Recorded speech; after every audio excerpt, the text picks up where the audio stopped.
when my wife said that our daughter needed her real father. I didn't just hear the sentence. I heard the exact sound of glass cracking inside, that thin and inevitable snap that warns you. From here on, nothing goes back to being whole. Until then, our life had the perfect makeup of normality. A well-lit apartment, clockwork routine, birthday photos with warm filters, coffee brewed with the same discipline as always, and little Laura running to the living room as if the house were a continent she still needed a map. I was the kind of man who believed in silent building. Commitment without spectacle, presence without speeches, love without advertising.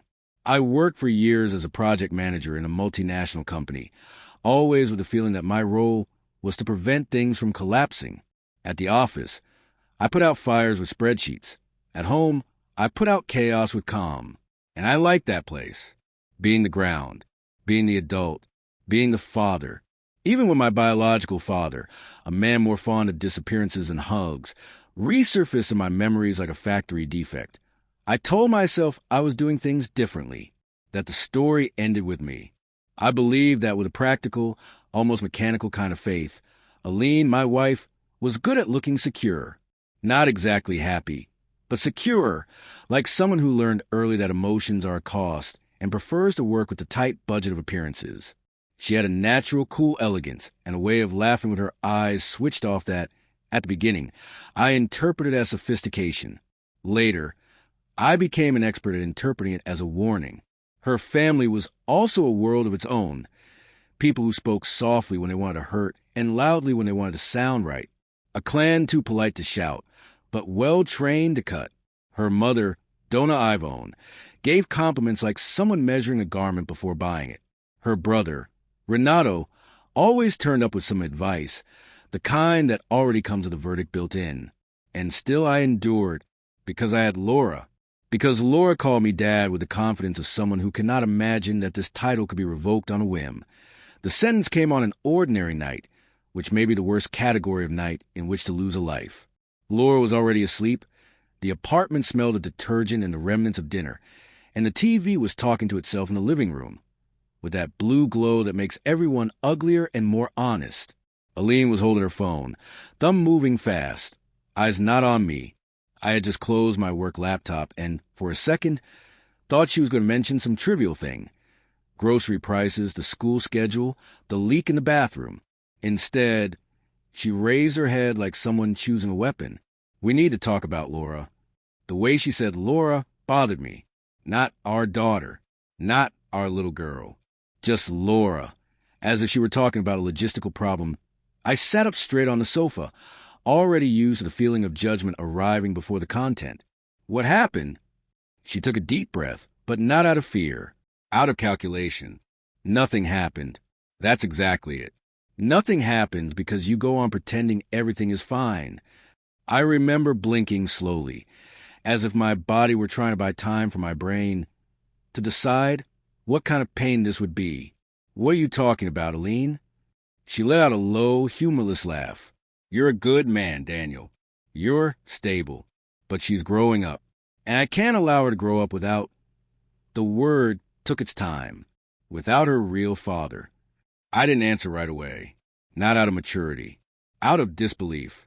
The phrase hung in a room like smoke from something burnt. Real father. I looked at her, searching for some sign that this was just a badly made metaphor, a clumsy attempt to talk about emotional presence, about affection. But she was serious. And in her seriousness, there was a kind of cruel relief, like someone finally taking off a mask and breathing better without it. What do you mean by that? I asked, and my voice came out lower than I expected, as if it belonged to someone else. Aline calmly crossed her legs. I mean, she needs to meet Augusto. The name fell with an old weight, a name I had only heard in fragmented stories, always with that past tone trying to sell itself as finished. Augusto, the intense ex-boyfriend, the complicated man, the topic that ended conversations. I felt the blood rise up my neck. Augusto? Your ex? She nodded, as if I were confirming an address. He's not just my ex. And then, with the surgical delicacy of someone who cuts without dirtying their hands, she finished, he's the biological father I wanted to say it was impossible. I wanted to say she was crazy. I wanted to say something big, cinematic, the kind of thing that makes the other person fear the impact. But the truth is I shrank. Humiliation has this talent. It makes you small inside, small enough to fit into the space of silence. I heard my heart beating, slow and heavy, as if it were trying to escape my own chest. You're telling me now? I laughed, but it was a broken sound. After 7 years? After I changed diapers, took her to the doctor, signed her report cards, stayed awake through fevers, held vomit, held fear, you're telling me now. Aileen's expression didn't change. You always knew I had a past. You chose not to ask questions. I swallowed hard. You lied. She tilted her head, as if testing the word. I omitted. That was her poison. Turning crime into detail, betrayal into semantics. And why this now? I asked, why did you decide to rip this out of us today? She looked at her phone again, as if my pain were a notification. Because he's back. And because I'm not going to be selfish. I can't deprive Laura of knowing who she is. The sentence was pretty enough to fool an audience. But I knew the smell of pretty phrases used as an excuse that in the middle of the night, I got out of bed and went to Laura's room. She was sleeping facing the wall, hair spread out on the pillow, her little hand holding the teddy bear I bought when she turned 3. I stood there, trying to understand how someone could be a father and at the same time be treated like a rental. The truth is, I never doubted my love. I doubted the world. And suddenly everything solid in my life turned into a theater set. Pretty on the outside, hollow on the inside, ready to fall a wrong touch. The real incident wasn't just a revelation. It was what came right after, with the naturalness of a trap that had been set up years before. The next day, Aileen left her phone on the kitchen table while she went to shower. She never did that. Her phone was almost an extension of her wrist, as if the device held an identity she couldn't put down. I saw the screen light up a message, and for a second, I wanted to be better than my curiosity. Then I remembered that my being better had cost me a lifetime of ignorance. I looked. He wants to see Laura on Saturday, and he wants you not to be there. The message came from a contact saved as R. I didn't need to think very hard to know it was Renato, the brother, always operating backstage. I felt a clean, cold nausea. This wasn't just about fatherhood. It was about expulsion. It was as if I were an obstacle to be removed politely. I didn't confront Aileen at that moment. I didn't raise my voice. I didn't break anything. I did what I had always done. I watched. I spent the entire day watching the house, as if it were a documentary about a place I thought I knew. I noticed small things I'd previously have called coincidence. Aileen tidying the drawer with documents, Donna Ivone calling 3 times, Renato turning up just for a coffee and looking at me like someone measuring the strength of material. I noticed the way Aileen spoke to Laura, with theatrical sweetness, as if she were preparing the child for a story. And I noticed, above all, how I started being treated like a visitor in my own home. No one said it openly, but the air was already pushing me out. That was when I made my silent, dangerous decision. I wouldn't implode in front of them. I wouldn't give them the show of the betrayed man thrashing about. I would do what a rational man does when he realizes he's in a room full of people trained to manipulate. I would walk out with dignity and come back with proof. 2 weeks later, a real opportunity at work appeared. A trip to Japan. 15 days in Tokyo to close a deal with a technology supplier. I accepted without hesitation. In the meeting with my boss, I talked about deadlines and logistics. Inside, I was accepting an exile to the airport. Aileen hugged me like someone wrapping up a chapter. "It'll be good for you to cool off," she said, and I felt her irony brush the back of my neck. Poor Laura hugged me tight, and I had to breathe deeply not to cry in the departure hall. "You're coming back, right, Dad?" I promised I would. I promised with the firmness of someone trying to convince the universe, not the child. Aileen smiled.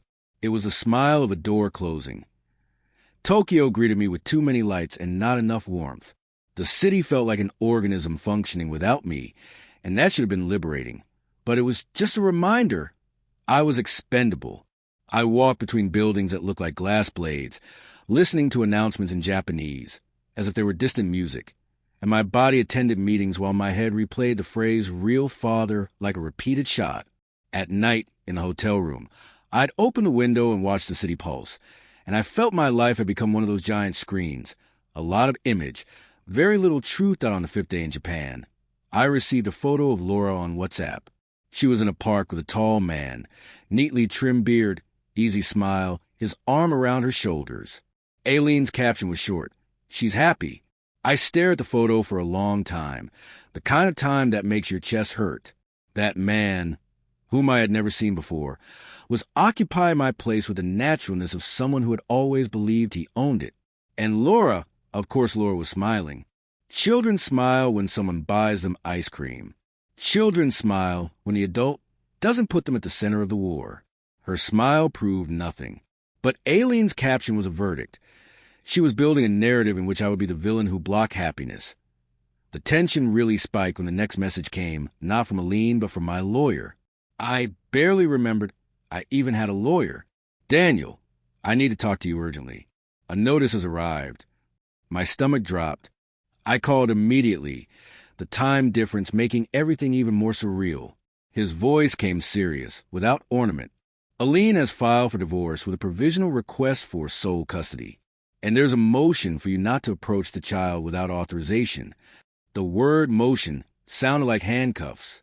I felt the hotel room shrink. She what? He sighed. She has alleged emotional instability, risk of conflict. She says you're obsessed with a paternity issue and that this could confuse a child.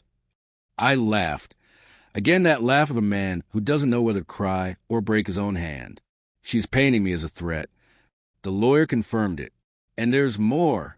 There's a formal petition for a paternity investigation.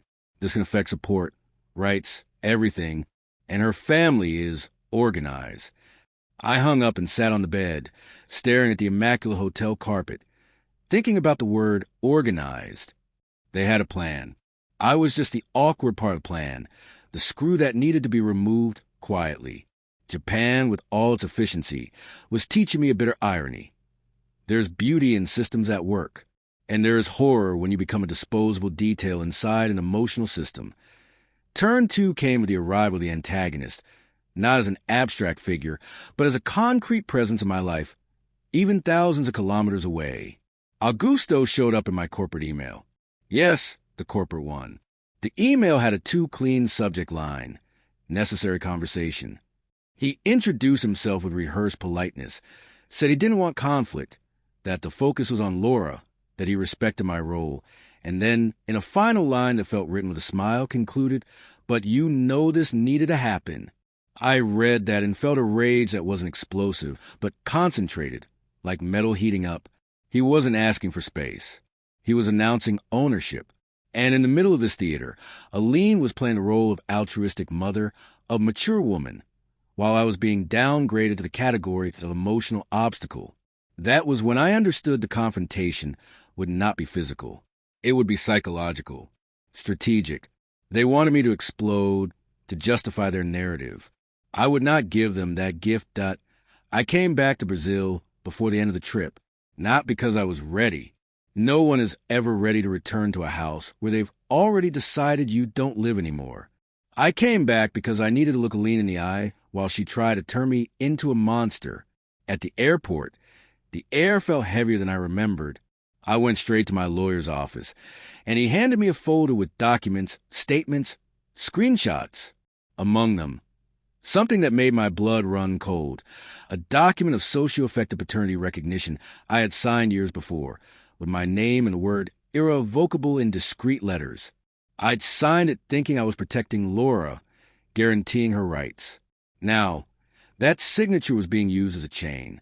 I was a father enough to pay, a father enough to disappear, but not father enough to stay. The big confrontation took place on a Sunday afternoon at Dona Ivonne's house, because of course it did. Family homes make great stages. There's always a laid table and a ready-made hypocrisy. Aileen insisted that it would be better to talk calmly. Calm, the favorite word of those about to push someone down the stairs. When I arrived, Renato was already there, sitting as if he owned the place. Augusto, too, in a light shirt, easy smile, and a look that tried to seem compassionate. Aline stood between them like a queen tired of war, and Dona Ivone served coffee as if life were just an afternoon tea that I sat down. I didn't shake. My voice came out firm. I want to see Laura. Aline crossed her arms. She's at a friend's house. I thought it was better that way. Of course. Better for whom? Augusto cleared his throat, theatrically. Daniel, I understand this is hard. I looked at him. You understand? He nodded with fake respect. I'm not here to take anything away from you.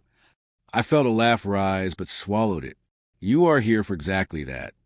Renato joined in, with the arrogance of someone who doesn't have the courage to own his cruelty. Let's be practical. Laura needs stability, and you're unstable. Aline added with venomous sweetness. You flew off to Japan and left us in the middle of emotional chaos. Do you think that's responsible? That was when I realized their genius. They were using my attempt not to go insane as proof that I was insane. I took a deep breath and spoke slowly, so each word would carry weight. You pushed me out, and now you say I abandoned you. Dona Ivone gave a small smile. Daniel, dear, don't be dramatic. I looked at that woman and felt that, for years, I had accepted being treated as a temporary man, because I thought love meant adaptation. It didn't. It meant submission. Aline then made the final move, the elegant implosion. She put a brown envelope on the table and said, Before you make a scene, I'm going to be honest. Augusto and I were back together. She said it as if confessing to a hobby. And Laura has the right to live with her biological father and her mother. I heard the words and felt something inside me go dark, not with an explosion, but with cold. Augusto tried to touch my humanity. I didn't want it to be like this. That was when I lost my patience in a controlled way. I leaned slightly forward and said, You didn't want this? You emailed me at work. You posed with her in photos. You accept that I be removed with a court order. You don't want it, but you accept everything. That's called cowardice. Renato finally raised his voice. You're being aggressive. I laughed quietly. Aggressive is what you've done to reality for 7 years. Aline tried to stick to her script. Daniel, you're not her father. And I answered, with a calm that even scared me, I'm the father she knows, and that's worth more than your late-blooming romance. That was when I pulled out what I had kept as my silent trap, my proof. Screenshot the conversations between Aline and Renato, where they talk about child support, about pushing me out of her life, about avoiding risk, about using my history of anxiety from years ago as an argument. I placed them on the table, without raising my voice. The silence that followed was louder than any shout. Dona Ivone went pale. Renato clenched his jaw. Aline, for the first time, lost control of her face. And Augusto shifted back by a millimeter, like someone who realizes a game is on camera. You're not doing this for Laura, I said. You're doing it for control, for the story, for money, and for ego. Aline took a deep breath, tried to recover her pose. You're making this up. I stared at her. No, for the first time, I'm just refusing to believe your version. The real consequences came like a silent avalanche. At work, I would invite it to take leave because personal issues can affect performance. Aline told mutual friends that I couldn't accept the end, and that I was having outbursts. I watched people who used to eat at my table look at me as if I were dangerous. I lost the flat because it was in her name, and I had been stupid enough to think love was an invisible contract. I spent nights in a cheap hotel room in the city, listening to my own breathing for company and realizing with brutal clarity that public humiliation is a modern form of social assassination. You stay alive, but no one sees you the same way. The worst part, of course, was Laura. I managed to get a supervised visit, the kind that feels like a museum tour, with schedule, supervision, and the smell of mistrust in the air. When I saw her walk into the room, I nearly fell apart. She ran up to me and hugged me like she always did, and I wanted to cry and apologize for a crime I hadn't committed. Dad, why did you go away? She asked, and I felt my heart break politely. I answered as best I could. I didn't go away from you. I just got a bit lost along the way. Laura looked at me seriously. That look children have before they learn how to lie. Augusto said you're not my dad. I swallowed the taste of iron in my mouth. I am your dad, Laura. I'm the dad who loves you and who has always been here. She frowned, confused, and I knew Aline and Augusto were fighting over my daughter's mind as if they were fighting over property. That night, I walked alone down a wet street, and that was when the new beginning started, not with bright hope, but with decision. I realized that if I kept asking permission to exist, I would lose not only Laura, I would lose myself. I went to therapy not as an act of weakness, but as a reconstruction strategy. I reactivated professional contacts, refused the role of decorative victim, and began to build a complete, cold dossier with dates, messages, testimonies, everything. Not for loud revenge, but for justice. Because I understood that, with people like Aline, the truth doesn't win just for being the truth. It wins by being well documented.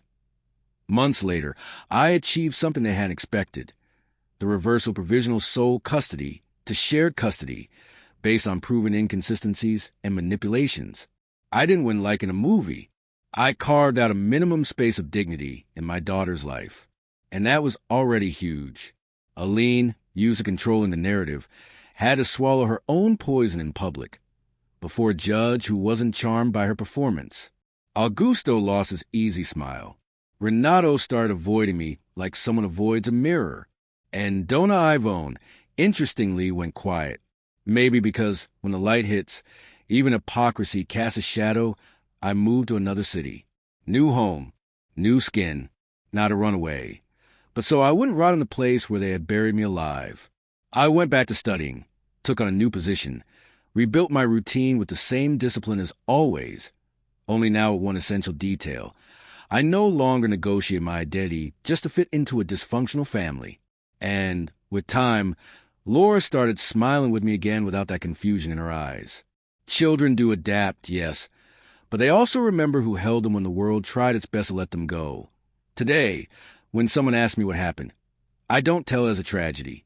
I tell it as a revelation, because I learned, in the most expensive way possible, that there's a kind of person who calls manipulation care, calls lies protection, calls cruelty maturity.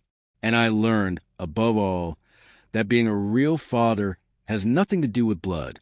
It has to do with staying when it's uncomfortable. It has to do with loving without a contract. It has to do with enduring the role of villain in other people's stories and still continuing to be a man in your own. The last thing I said to Aline in the courthouse hallway, months after everything, was quiet, almost gentle, like a well-placed irony. She looked at me with that air of someone who still wanted to believe she controlled the world. And I said, "You were right about one thing. Laura did deserve her real father. It's just that he was here all along. You just needed to stop trying to kill me with words."